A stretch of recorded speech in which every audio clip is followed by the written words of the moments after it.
When you mentioned you reached out cold to some people and that led to writing jobs, how did you reach out to them? While I was doing the fellowship, they gave people to reach out to. And a lot of times when you talk to those people, they'll refer you to someone else. So that was one way.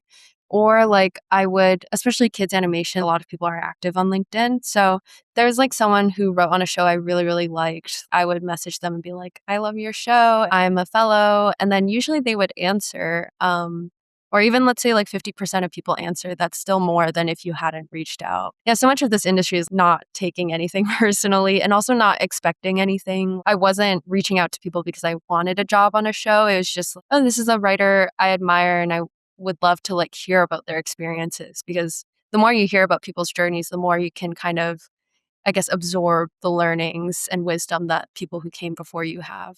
But you also have to ask them too, right? If you don't say what you want, you're never going to get it. How do you ask them in like a professional way? I guess the most I usually ask people is, oh, can we chat? And then a lot of times people will say yes, especially if it's like a Zoom chat and you're like very open to when.